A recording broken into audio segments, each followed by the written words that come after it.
शफाक अहमद हूँ और आप देख रहे हैं स्मार्ट बर्ड फार्म। बस आज का हमारा जो व्लॉग है वो इंशाल्लाह अल अज़ीज़ कुछ आपके कमेंट्स आए हुए थे उनके बारे में उनके कुछ जवाब देंगे और कुछ थोड़ी बहुत इन्फॉर्मेशन जो यूँ समझ लें कि पिछली वीडियो हमने जो कल डाली थी उसके अंदर कुछ चीज़ें जो रह गई थी, लोगों ने उसके बारे में कमेंट्स भी किए और मुझे भी लगा कि हाँ कुछ थोड़ा सा उसमें मामला कभी रहते हैं, तो मैंने कोशिश की है कि इंशाल्लाह मैं अब जो आज के ब्लॉग में मैं ये सारी चीज़ें कंप्लीट करने की कोशिश करूँगा।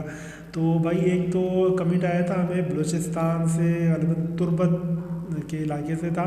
वो कह रहे थे कि मेरे पास 150 पेयर है फिंचेस के और हमारे यहाँ कंगनी जो रेट है वो तकरीबन 300 रुपये पर केजी है। तो हमारी रोज़ाना की 3 किलो कंगनी लग जाती है। तो आप बताएं कि अब क्या करें, यानी कि दाने में कुछ वो पूछना चाह रहे थे कि दाना कोई इस तरह का जो सस्ता पड़ सके। तो दाने के ऊपर मैंने एक वीडियो बनाई थी पहले और हो सकता है आप डिस्क्रिप्शन में मेरे चैनल पर आकर देखेंगे तो इंशाल्लाह वो पीछे पड़ी हुई होगी और वो वीडियो आप देखें, उसमें सारा कुछ बताया हुआ है। दरअसल मैं फिर भी मुख्तसर बता देता हूँ कि एक मैं भी सीड इस्तेमाल कर रहा हूँ, एक उसको सावा बोलते हैं। और इसमें एक चीज़ ये रहेगी कि सावा जो है ये लोकल है, यानी कि पाकिस्तान में पैदा होता है और जो कंगनी है ये इम्पोर्ट होती है। तो सावा आपको सस्ता मिल जाएगा तकरीबन, अगर यूँ समझ लें कि आपको कंगनी 300 रुपये मिल रही है वहाँ अपने यानी कि आपके अपने इलाके में, तो सावा मेरा अपना ख्याल है कि आपको 150 रुपये मिल जाएगा। हमारे यहाँ तो थोड़ा सस्ती है यहाँ पर, क्योंकि यहाँ कंगनी भी तकरीबन 250 और 260 के आसपास चल रही है, ठीक है ना। तो वो ट्रैवलिंग का ख़र्चा होता होगा, लाजमी बात है। ये इम्पोर्टेड है, बाहर से आती है तो उसमें वहाँ तक लाजमी बात है ये पोर्ट से आती होगी और फिर इसको ट्रैवल का जो ख़र्चा होता होगा वो उसकी वजह से आपके यहाँ महंगी है, 300 रुपये है। सावा जो मैंने बताया ये जो मुझे पता है ये जो बाजरा होता है ना उसके बीज होते हैं, गालिबन बीज कह लें या फूल कह लें, वो होते हैं। तो ये यानी कि उससे सस्ता पड़ता है। बाकी कुछ भी हो सकता है, मुझे भी किसी ने बताया था कि ये बाजरे के जो सिट्टा होता है उसके ऊपर जो फूल आते हैं ये वो होते हैं। बहरहाल ये यानी कि मेरे पास में फिंचेस को, अपनी फिंचेस को मैं यही खिला रहा हूँ और अल्लाह का शुक्र है मेरे पास मैंने कंगनी यानी कि जब से महंगी हुई है मैंने कंगनी तकरीबन ख़त्म कर दी है।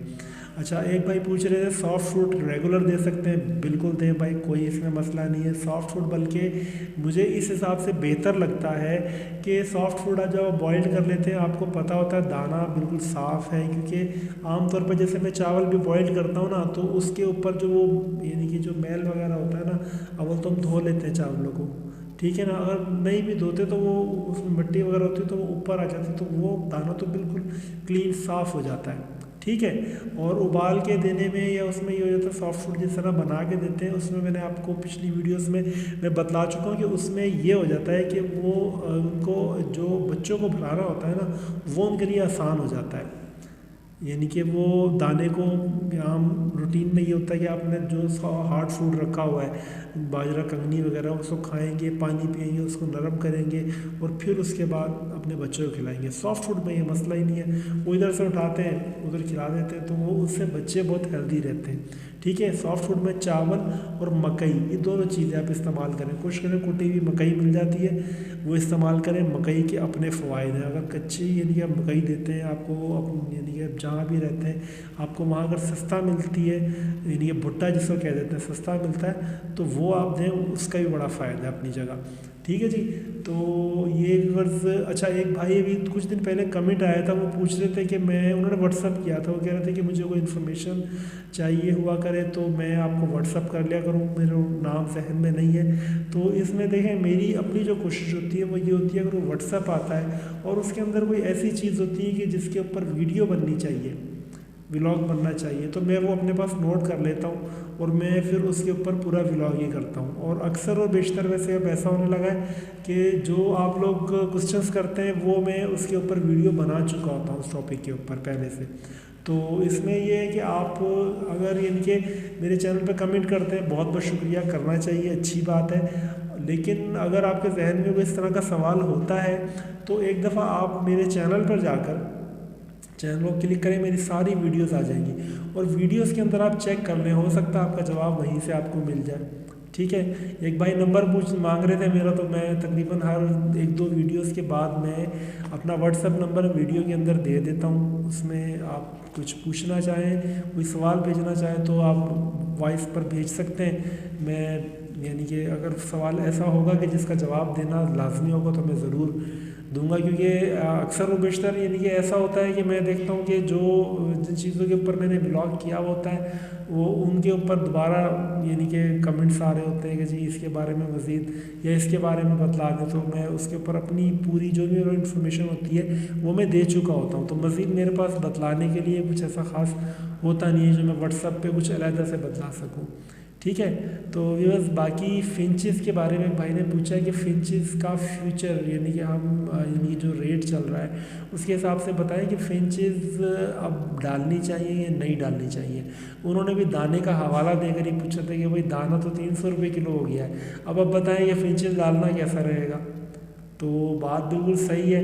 देखिए मैं जो मार्केट को मैं देख रहा हूँ उसके एतबार से मैं आपको बता रहा हूँ कि इस वक्त भी जो यानी कि जो एक्सपोर्टर या अंदरूनी मुल्क जो हमारे यहाँ जो यानी कि लोग बेचते हैं जाल वाले जिनको हम कहते हैं ना, ये अभी तक फिंच को मैं देख रहा हूँ कि इन्होंने एक दफ़ा रेट नीचे तो आया है, लेकिन इनकी जो ख़रीदो फरोख्त है ना उससे ऐसा लगता है कि चाहते नहीं है कि फिंच बिल्कुल ख़त्म हो, यानी कि इनके पास ऑर्डर मौजूद है। जब इनको लगता है कि रेट यानी कि बिल्कुल 300 रुपये पे आ गया, लोग बेच नहीं रहे, वापस लेके जा रहे हैं, या वो यूँ समझ लें कि लोग डिसार्ट ज़्यादा हो रहे हैं तो वो थोड़ा बहुत रेट अपग्रेड कर देते हैं। जैसे इस जो अभी संडे गया है इसको इस संडे को 400 रुपये रेट था, और जिनके पास अच्छी फिंचेस थी कुछ सलाम दुआ की वजह भी होती है। जैसे मैं जाल पे किसी पे रेगुलर देता हूँ माल, तो हम जब उससे पर्सनली बात करते हैं तो वो कहता है ठीक है ले आओ यार, हम आपसे जो भी रेट चल रहा है, अब 400 चल रहा है हम आपसे 450 में ले लेंगे,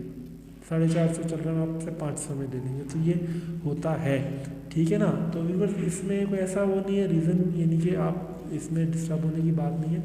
हाँ जो उन्होंने पूछा कि भाई डालनी चाहिए या नहीं डालनी चाहिए, उसमें मैं यही कहूँगा कि दाना किसी एक जगह स्टेबल हो जाए तो फिर यानी कि मैं समझता हूँ कि ज़्यादा बेहतर रहेगा। दाना अभी स्टेबल नहीं हो रहा है, इसका रेट बढ़ रहा है, और वजह वही है कि भाई ये इम्पोर्टेड है, कंगनी बाहर से आती है, जब डॉलर का रेट बढ़ रहा है तो लाजमी बात है फिर कंगनी का रेट भी बढ़ेगा। तो उसकी यानी कि अगर उसका हल मेरे नज़दीक तो यही है कि आप कंगनी की जगह सावा इस्तेमाल कर लें। मैंने करवाया है, उसका साइड इफ़ेक्ट मुझे तो अभी तक कोई दिखा नहीं। एक हमारे उस्ताद हैं उन्होंने कहा था कि कंगनी का जो आप ये सावा इस्तेमाल कर रहे हैं तो ये काफ़ी गर्म होता है, और उन्होंने बताया था कि ये बीज होता है, फूल होता है बाजरे का।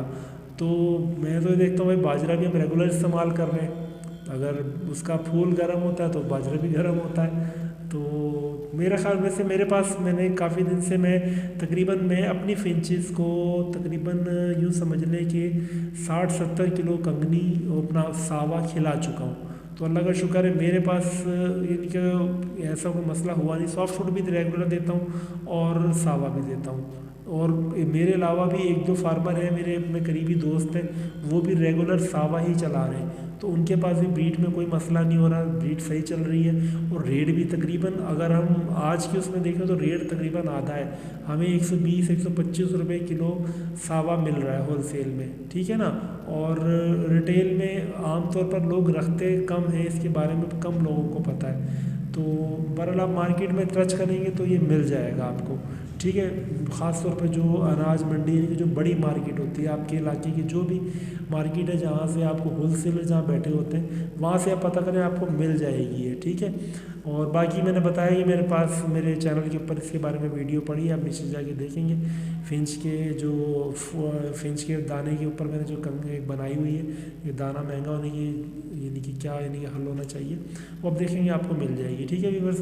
तो ये आज का व्लॉग था, और आपका भाई जो मेरी वीडियोस को पसंद कर रहे हैं, आप बहुत बहुत शुक्रिया आप लोगों का मेरी वीडियो को लाइक करने के लिए। और जिन लोगों ने अभी तक भाई सब्सक्राइब नहीं किया, मैं अपने चैनल पर देखता हूँ मेरी वीडियो को देखने वाले ज़्यादातर लोग मेरे अनसब्सक्राइब किए हुए लोग हैं, यानी कि जिन्होंने मेरे चैनल को सब्सक्राइब नहीं किया हुआ, तो भाई आप लोग सब्सक्राइब कर लें, ठीक है। और बेल के नोटिफिकेशन को ऑन कर दें ताकि आपको ऐसी इन्फॉर्मेटिव वीडियोज़ मिलती रहे, ठीक है।